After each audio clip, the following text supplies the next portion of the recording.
Namaste, and thank you for watching Soulful Conversations with Madhuri Govindu from across the world. I'm Madhuri, a mental health counseling student in Pennsylvania, USA. I'm a spiritual seeker, a follower of Advaita Vedanta, in which we believe that we all are one consciousness and there are no others. A profound truth revealed by the great soul Ramana Maharishi. I have a very special soul, Anu Mallik Kaul, with me, who is joining us from Florida, USA. She's a spiritual seeker, an aspiring writer. She has inspired thousands of people with her spiritual writings on the social media, including me. She is an Advaita philosopher who believes in how Atma Vichara, self-inquiry, can lead to peeling the layers of the conditioned personal self.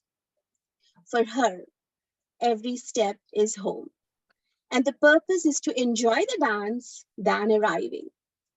So our discussion topic for today is a burning question that has been posed to me by so many people across the world. Why do we suffer? And how to disentangle from thoughts? So Anu, firstly, thank you so much for your precious time, for joining us, and over to you. Thank you. It's a pleasure to be here with all of you. And my desire is that whatever comes through is true and clear. And I can answer your questions to the best of my ability. Absolutely, Anu. So here is the thing, right? We all suffer in one way or the other, and we have suffered. Most of them happen in our head, in our thoughts. So tell us, why are we suffering as humanity, and how can we disentangle from thoughts? So Anu, yeah, you're back. Sorry. No problem. Yes. The cause of suffering is not being okay with what is. The moment you accept what is already happening, the suffering subsides. A trust sets in, a surrender to, call it destiny, fate, that things are unfolding as they should. We no longer manipulate, we just surrender to what is already happening, and we flow. So a tree doesn't question, why are the branches falling off, or why is the tree, turning a certain way? Everything in nature is accepted, and nature is a reflection of us. So we too need to accept all that is happening. We don't question the joys, and we don't say, why did I get so much happiness? But the moment there's suffering, we say, why me? So that's a big question that you have to ask yourself, that, why do you feel that everything has to be wonderful all the time? And realize that it is through the darkness that you appreciate the light, through the sorrows that you can truly be, appreciative of the happy times. So they're hand in hand. They're two sides of the same coin. One must be for the other to sort of become available. If you had happiness your whole life, you would not appreciate it. It would become normal. It would become, taken for granted. And so the sorrows are preparing us for the joy, if we see that while we're in the midst of it. Right, Anu. When we are in that whirlpool, and I'm sorry? Can you hear me? Okay, now I can, yes. Okay, when we are in that whirlpool, Anu, and when we are going through a trauma, divorce, death of a person, Are deadly disease upon us? The thoughts wander and the thoughts make you suffer. And all sorts of drama happens, right? Yes. Do you have an advice on how do we disentangle from these thoughts? What should we do to remain balanced in the face of adversity? Well, it is important to realize that thoughts arise, they persist, and disappear. And so the sages have told us this. And if you look at your own life, you will see that nothing remains. If you have a thought, it is there for a moment, an hour, a day, a week. As much interest you have in this thought, your energy, your interest of attention, that will keep the thought alive. If you pay no mind to it, literally pay no mind to it, it goes away because you bring yourself back to the present moment. You say, no, that's just a thought. But what is happening right now? What is real? What is here? Let me connect to that. And what is happening is missed. And most people miss their whole lives because they're in their head. They're thinking. They're thinking of what was, which is memories. They're thinking of what will be, which is anticipation, neither of which are real. They're just thoughts. And yes, there is real suffering. There is illness. There is, anguish and relationship issues. But the more we give them sata is truth. We give them power. The more real they become in our lives, and we actually are feeding the fears. So it's really important to realize that everything is a thought. You cannot think about anything in the present moment. Realize that. There's nothing to think about. Action flows normally, naturally, spontaneously. And, you're tired, you sleep, you don't think about it. You feel hungry, you get up and eat something. So everything is spontaneous, normal, natural, until the mind gets in the way and says, no, it should be this way, or complains or judges. So these are the qualities of the mind, the attributes of the mind, that it is always functioning from a place of lack, whereas the heart is full, content, joy, compassion, peace, and it needs nothing at all. So when you are functioning from the heart, you become a giver. And it's not little me and poor me and what's happening to me. So the mind is always with a hand out, looking for something, because it's not complete. It's living in fear, worry, and doubt. So although you don't have much choice as to what is going to unfold in your life, you do have this choice of how will you choose, what will be your perspective? Will you be functioning from the mind? Will you see everything from the mind's point of view? Or will you come back to your heart, which is your home? So when you were a child, you didn't have these fears and doubts and judgments, and all of this came later. Analyzing, calculating, cleverness. This is all mind. And Right. it separates. The heart creates oneness. The heart knows that we are all one, while as the mind is divisive, and it is the cleverness that divides. So, you always have to take that finger that you're pointing out to the world and saying, well, this person needs to change. And, how come all these people are like this? And turn it around to yourself and say, I'll be that change.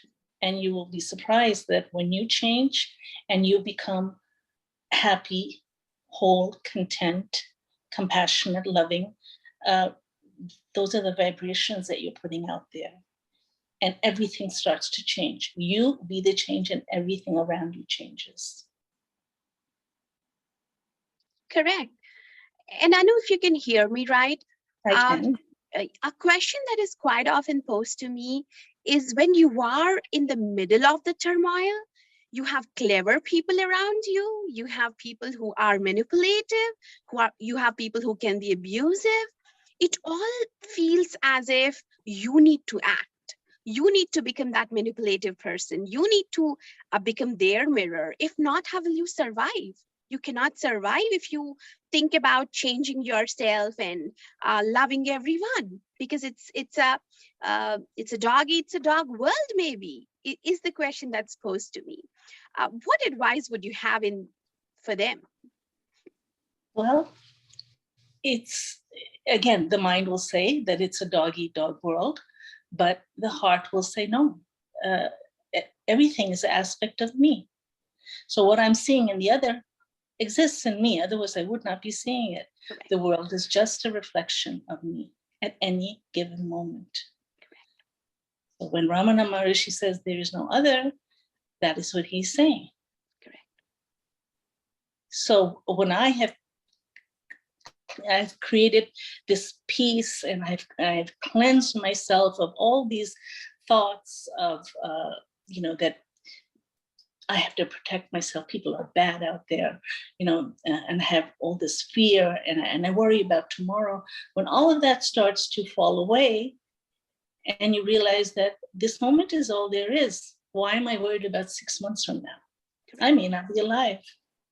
Right? So if this moment is all there is, and I can embrace that wholeness and see the light wherever I go, then I'm shining that light. My reflection will be who I am.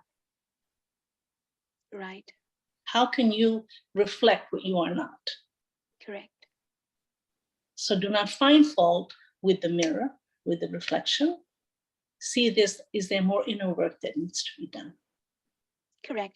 And coming to inner work, right, Anu, for those who have just started their spiritual journey, who have just started meditating or understanding that we are not our mind, we are not our body, but we are the one who is witnessing everything. We are absolute consciousness.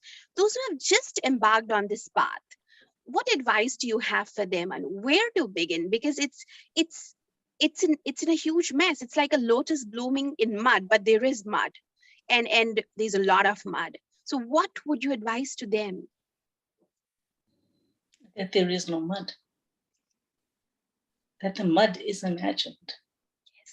Everything that you see is part of the illusion. Correct. So walk through it. Do not get entangled in every nuance, in every scene. Just walk through it and say, what is this here to show me? Why is this here? What is it? How is it helping me to evolve? Because that's why it's here. Correct. Okay. So if someone has arrogance, they will meet arrogant people, and that is what they need to shed the arrogance. Okay. And if somebody else is, always very miserly and holding on to their money, then perhaps they may lose a lot of money, or, so the lesson is tailor-made for the person. So do not look at the lesson as, oh, this is disrupting my perfect life. Look at the lesson as, this is here for me.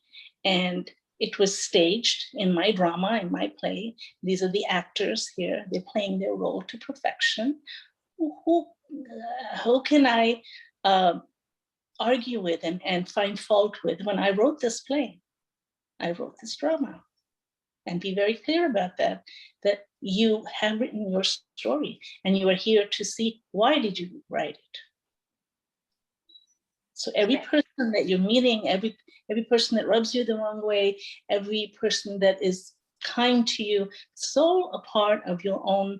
You've orchestrated this drama. You are the director, the producer. You play every role. And that's important. You play every role. Right. So then who do you find fault with? Correct. It is exactly, yes. Sorry, go ahead. Yeah. No, I'm just saying it's exactly as it should be. Nothing, there are no mistakes. There's nothing wrong. Correct. Right. And I agree with you. It's just that, Anu, the mind makes it so real. Someone shouting at you, Someone's probably abusing you. Someone's not taking care of you.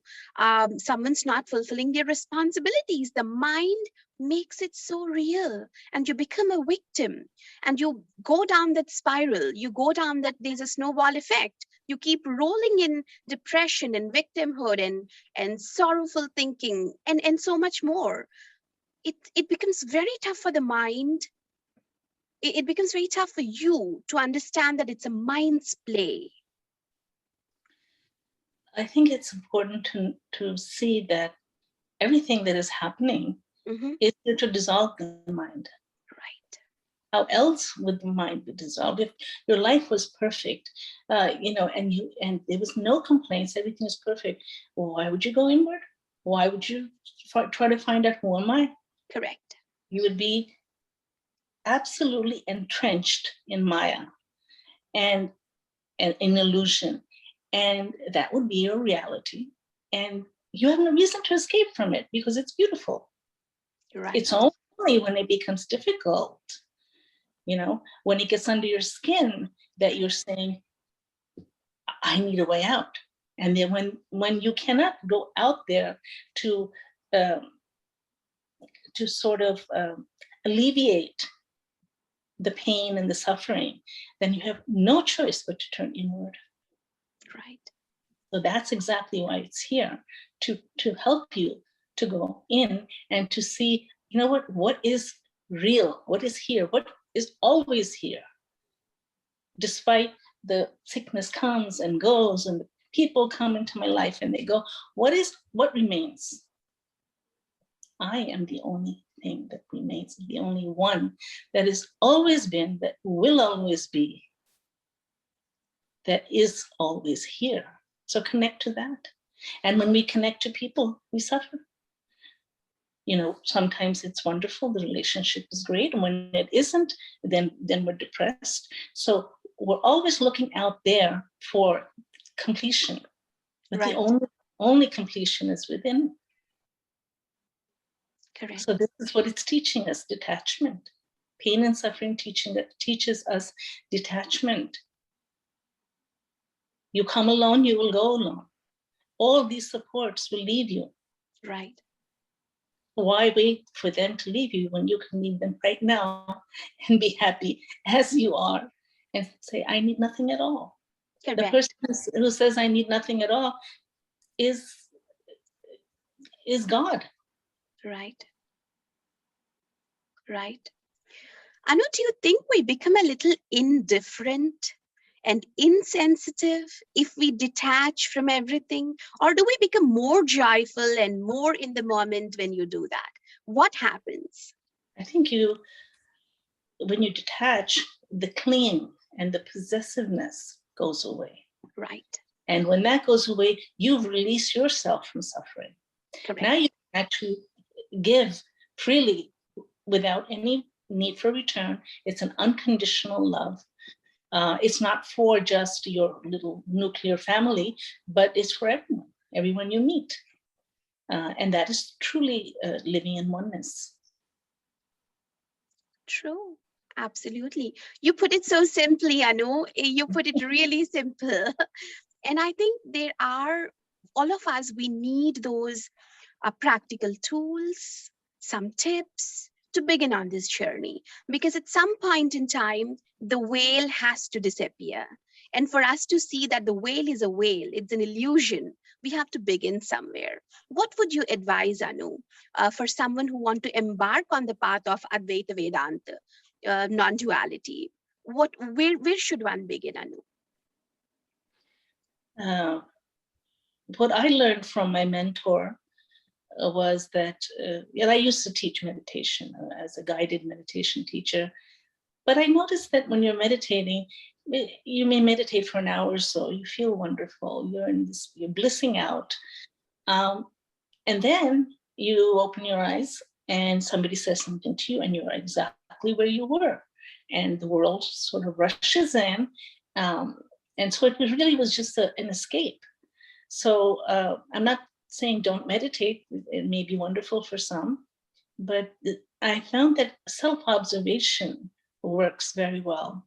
And you sit quietly and try to turn off all your devices. And you're basically, your eyes are open and you're watching your thoughts. You're seeing what is coming up. And you're watching as a drishta. The drishta is the witness, sakshi. And you're seeing that, oh, Anu's having these thoughts. Okay. And there's no entanglement. There's no hooks and interest in the thought, because it is the interest that gives it energy and makes that thought grow. So what you're really doing is looking at it, observing it, and it comes up on the screen of your mind, and you watch it and you let it subside. So, and you'll notice another thought comes up. And so various thoughts are arising and you are simply watching. And the thing is that you get something, they say there are 30,000 thoughts in a day. Right. So this is a cycle of thought that is moving very quickly. Some people, when they sit in the beginning, they can't even catch the thought because it's just kind of spinning so fast. But with practice, you can see your thoughts and you can slow them down. By watching them, they start to go, the gap between the thoughts increases. So that gap widens. And then you will notice that emptiness, that shunya, void, that is the space between thoughts. And here you meet yourself for the first time. And it's just amazing. You can't just really describe what that feeling, what it's like. But because we are so bombarded with thoughts all the time that we don't even know that there is that space in between. And so this is a very good practice to help calm you down, relieve stress, and ultimately to see the truth of who you are. Because you are not your thoughts, you are not your mind, you are not your body, you are not the name you have been given, you are not the religion that you practice. All of those are part of your conditioning. And this is helping you see that, and then you come to a thoughtless, eventually you will come to a thoughtlessness, and you will no longer have to think about what you're going to do or plan. You're just very spontaneous and you're flowing, and you're being breathed. You're being moved to action. Some call it the Tao. There are various names for it. The labels don't matter. It's the essence that one needs to understand. Correct. And Anu, I'll ask this question to you. When you see people suffering, when you see your kith and kin suffering, or when you see you're not getting the right kind of attention, you sit, you try to watch the thoughts, you see that the thoughts are slowing down, but you snap. When the moment comes, you snap, you react, you're angry, which doesn't leave you. What should we do then? And I know I've lost your video. Yes, you're I'm back back. now. I'm back. Sure. I'm sorry. Yeah, you're good. So I know that's the question. You do everything, you calm, but suddenly there's a sudden reaction that takes over you. And when the moment is over, you sit back and think, did I react like that? Did I just snap at someone? What happens then? Yes, I think that it's interesting that, with all the work that you've done, inner work, and all that you think you've arrived somehow, and then suddenly somebody will say something and you snap. So that's showing you how much deeper you need to go. Right. How much more inner work is required. Right. And again, there are no mistakes. Therefore, you are not the doer. Therefore, you didn't snap. It was done through you. And it was important to show you that, hey, you can still react like this. And by simply the recognizing, the noticing that I am reacting like this, you're transforming. Correct. So you see, there's a difference. There's a person who reacts and does not recognize it and goes on to react again and again. But you now have the power of sitting back and seeing what you're doing and recognizing this behavior and saying, this is not who I am. And the next time, whenever.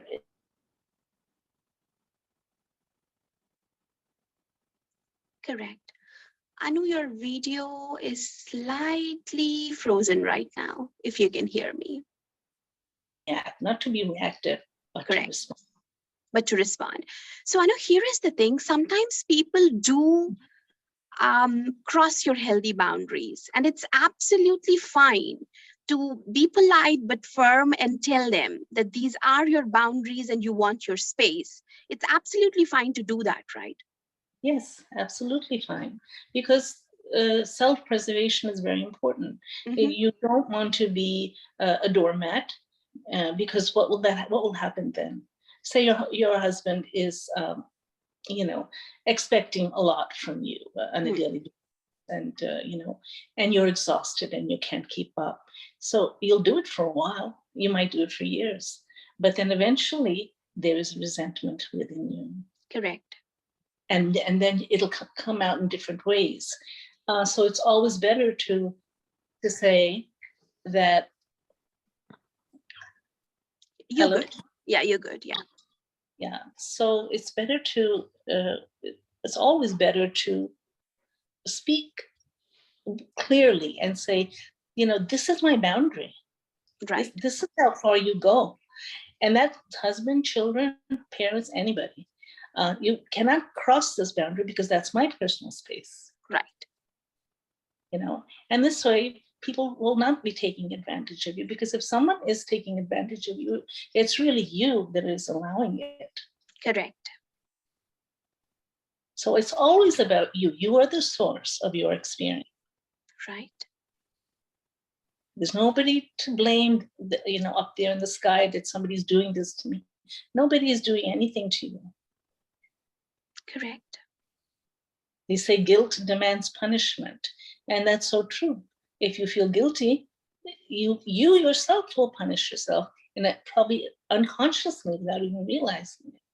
Correct. So you have to drop the guilt and realize that I am not the doer. Everything's happening through me. This is all part of my story, and through this story, I will awaken. It is designed for my ultimate awakening.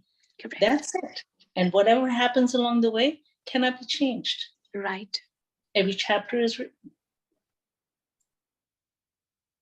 Just like you can't go to a movie and walk into a theater and you're watching the movie. You can't, like I had mentioned to you before, Correct. you can't leave your seat and jump into the screen and say, well, I don't like the way things are. This sofa belongs over here. Or I don't like this person, this actor in the movie. You don't have that choice. You're simply to watch the movie. Correct. So watch your own movie, relax into yourself, breathe, just be. All is well. All is always well. Right. Tell yourself, keep saying, nothing is wrong in my world. It may not look wonderful, but I will ultimately understand why this happened. And therefore I trust and I surrender to the absolute, infinite God, whatever name you want to call it, to the benevolent force. Correct. So Anu, if we don't accept the moment as it is, and we keep reacting, we keep pouring anger, we keep resisting, and we keep discarding the mirror, ignoring it, not accepting it, do you think it's a spiral circle? Do you think these lessons continue to appear in front of us in the form of a long bonded karma till we learn the lessons? Is that true? Yes. The lessons will repeat until the lessons are learned. Right. There's no avoiding that. I don't call it karma. Karma implies that you are the doer. It implies that you're being rewarded or punished for past acts. Correct. If this moment is all there is, then one must what karma? What karma, and why could I even be punished for something that I don't know? Right. For last birth, I don't know what happened. So it's really, everything is this moment. The rest is thought. It's mind that is creating the past life, the future life. Again, the ego says, how can I disappear? Right. How can I not have been in a past life? And if after this life, where will I go? No, I must come back. There must be reincarnation. But the body withers away. The only thing that remains is the true self, Atma. Right. Whatever, again, different names. And this has always been there. It's just it's adorning a costume for maybe 100 years or so, and is attached to it is a personality. Right. So we're here to work through that personality. It's being polished. It's being, it's being refined. And so our frequency is rising, our vibrations are rising, and this is all happening so that we evolve into the beings that we were before we took on this form. Correct. So it's a process of refinement. That's it. That's it. It's so and beautiful. we make it into so much more. Correct. And so I think it's just acceptance that there are things that we cannot know, that are beyond the limited mind.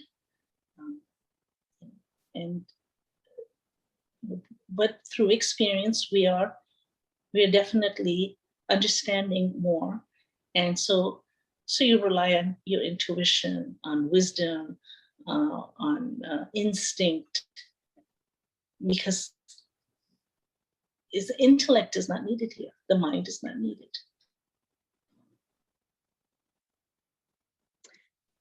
It's fearful to know, Anu, that we'll lose our mind, because mind as well is a very powerful tool. So the ego gets scared when we talk and say, let's dissolve the mind. You hear what I'm saying? What happens if it disappears? Yeah. There is the egoic mind, which is the personality, the I, that is being chiseled away, that is being chipped at, okay, through life's experiences. But when that has sort of dissolved, what's left is the pure mind, Chit. Okay, right. And that is a wonderful tool that the self can use. So it's not that the mind is completely it's completely wiped away, but that the mind, the thinking mind, is no longer there. So we don't need that.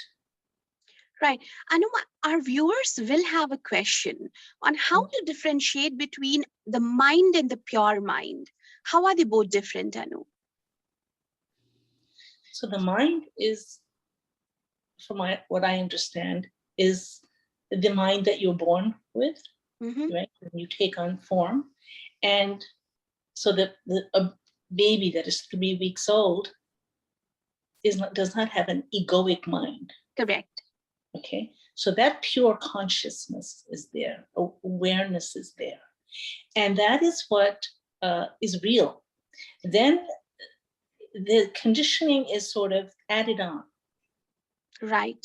Parental, religious, societal, environmental, all of this conditioning. And so by the time the child is 20 years old, you have all this baggage you're carrying. And then you're saying, oh, I have to drop the baggage.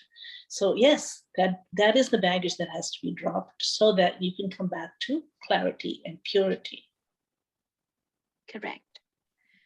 So a mind that doesn't have any baggage, fears, past trauma, future anxiety, a mind that is calm, that sees things as they are without judging, without labeling, without uh, imposing anything on it. That is a pure mind, and that is the mind that we need to live with. Yes. And it comes with grace. It happens by grace. It's not something you can do. Correct. Well said, Anu. But it can happen with one thing is required, and that is a pure burning desire. So when you have a burning desire for this, for awakening, and nothing else, correct. When you are consumed with that, then it will happen. Correct. But as long as you have interest in the world, in this and that, in what is arising, correct, then you can't have both. You either have awakening, or you live in the world, believe it to be true, buy into the illusion, and suffer. right, You will suffer, and it's joy, happiness, sorrow, and suffering. You will have both. correct. But you remove yourself from that, then there's bliss. And bliss has no opposite. Right. Right. So living in the world, understanding its function, knowing that it's a mirror, letting the body that you have got when you have come here do its course of actions, do its, like you said, we are not the doers. Let it just witness whatever it's doing. Living in the world, yet we can stay in that blissful state, which doesn't have an opposite, by witnessing these events, isn't it? I'm sorry, yeah, what is the question? So the question is, we can stay in the world, but know it's an illusion and still stay in a blissful state, isn't it? Yes, and that is actually the most, that is the way that is prescribed by the sages. Correct. That live in the family life. Right. Not give up anything at all. Correct. Because there you will be polished and scrubbed, chiseled. That's where it's all happening. If you're sitting on a mountaintop, nothing is happening. Correct. So yes, you live in this world, but you are not of the world. Yes. Very beautifully put. Thank you. Inside, it's like you have taken sannyas. Right. But on the outer level, you're just like everyone else. Correct. And this way you flow through your life with ease. And there's harmony, and there's a quiet calm. There may not be that excitement that you had before, but then see, all excitement and high and ecstasy carries with it the depression, the low. So now you're somewhere here in the middle, in Hindi they call it sthirta. Sthirta, right. So that balance, and that balance is so wonderful to be in that state. But again, it is not for everybody. Not everyone is ready for that, but everyone will eventually get there. Getting there. So the people who are the most suffering, the most upheavals, obstacles, challenges, are the ones that are ready for it now. Because life has given them a reason to go inward. Right. These are blessings. These are your gifts. Correct. And it's difficult to see that when you're in the thick of it, that, oh, this is my gift, and I'm in so much pain and I'm suffering. But eventually you do realize that had that not happened, you wouldn't be where you are. Right. So every step, everything that's happening to you is taking you a step closer to awakening to your true self, so that the illusion goes away. It's a nice story that a child goes out to play. So that goes out, plays for 4 or 5 hours, and gets very tired, and turns around and says, I'm ready to go home. And so people eventually, they go out into the world and they play and they accumulate and they play some more, and there's ups and there's downs, and eventually they tire and they want to now return. So each instance, each moment, each experience is bringing them back home to the heart. Correct.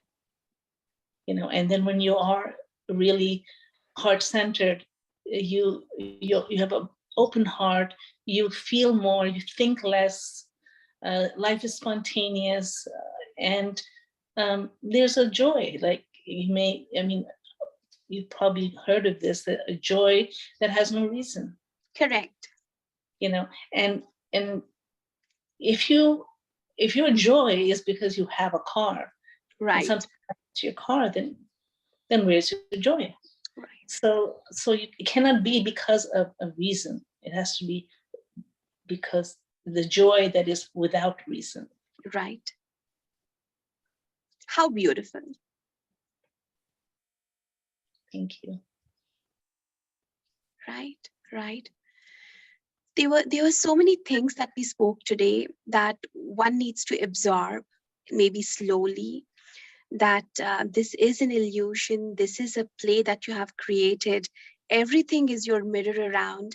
And one practice that you gave to all of us is to sit back, wide open your eyes, and watch your thoughts. And slowly the pace of the thoughts will slow down so that you start embracing silence. And these are beautiful gifts to us, Anu, that you have given to us. Right. So that is what I had for you, Anu. Anything that you would like to add for all our viewers? And I promise them that we will have more soulful conversations with different topics. There are a lot of questions that have come our way, and it's our fortune to have you with us so that you can shed some light on all these aspects that really bother us, but we don't find answers to.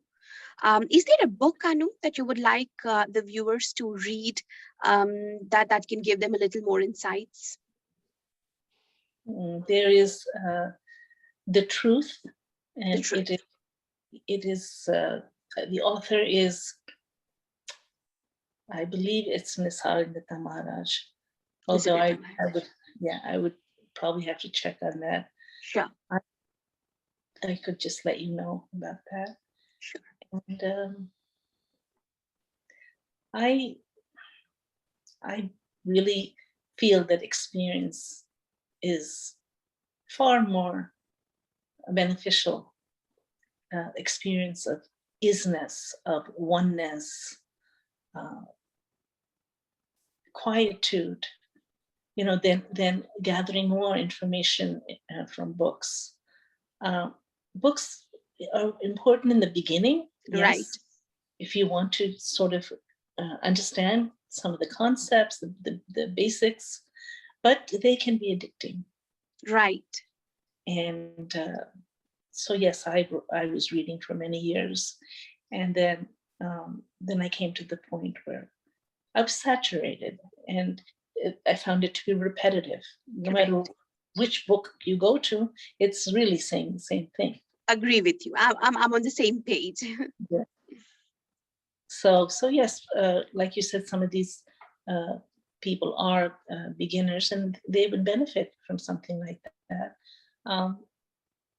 But we also have so many interesting spiritual pages with so many posts, and sometimes all you really need is a nice one post that's like just kind of wakes you up, and it stays with you all day long.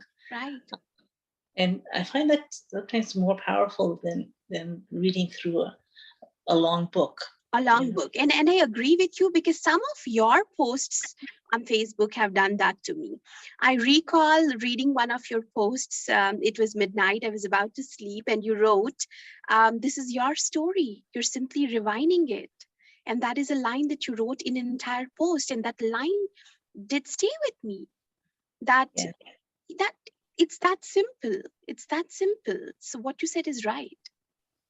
Yes. So this is your story, and you are watching it in rewind because it's already happened. It's Yes. like you watch a movie. The movie really is in place, and you are watching the beginning of it, but the ending is already there. Correct. Correct. So exactly that way, which is why it's called an unfolding.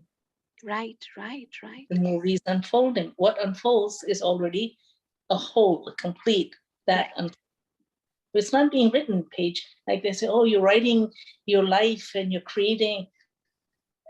These are different sort of the way people, they understand from what they know. They understand from what they've been taught. But we have seen that masters and sages from everywhere, not just Right. from India, are really agreeing on this, uh, that your destiny is written. Right.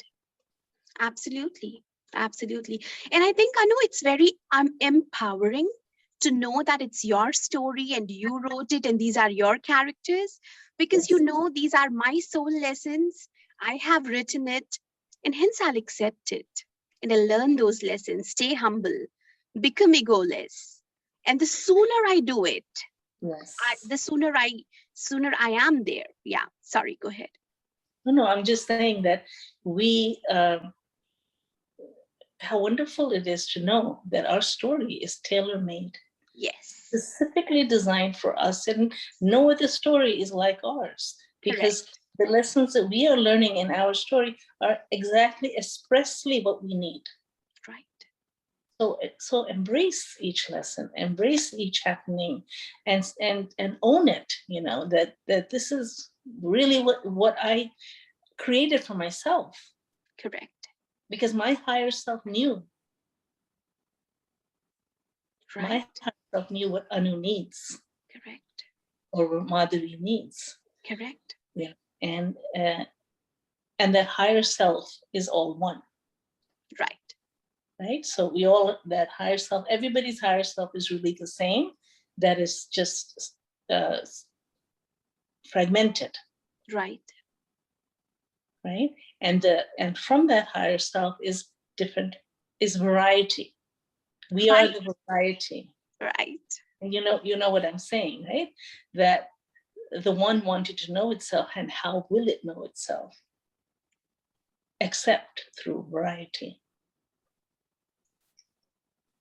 So each one is unique. Each one offers special gifts, unique talents, and it's all available to you once you can just dig deep within yourself and figure out, what is it that I love to do, and what you love to do is your purpose. As simple as that. As simple as that. Yes. So Wonderful. Absolutely, Anu. Right. And is there a parting message that you have for the viewers till we come sometime next with a new topic and talk about it? Any parting message that you have for them? I would say just go easy on yourself, Right. and give yourself credit that you've come this far, This far. and you've handled what life has thrown at you, Right. and you will never get more than you're able to handle. Know Correct. that. Correct. So you are equipped to handle the hurdles of life. Right. And this, whatever you're going through right now, this too shall pass. Correct. Correct. And everything is waiting for you. My Absolutely. favorite poem from David White, everything is waiting for you, Waiting for you. for your presence. Right. Thank you so much, Anu. Thank you so much for such an enlightening conversation. Thank you so much. And I would like to personally thank all our viewers for all your love and support. You have been reading my posts, Anu's posts, for a very long time. And this was a long pending request that we were fortunate to fulfill today. It was done through us. This was the first soulful conversation in this series. Anu and I will share more in the next videos. And I promise to bring to you many more soulful conversations that will help you start living in the moment. So if you wish to watch more of us, please follow Anu's page, Self-Inquiry and Direct Experience, and my page, Sacred Journey Within on Facebook. And Anu, once again, thank you so much for Thank you. everything that you have shared today, for everything that you have told. And viewers, till we meet next time, stay safe, stay at home, wear your masks, and live in the moment. Thank you. Namaste.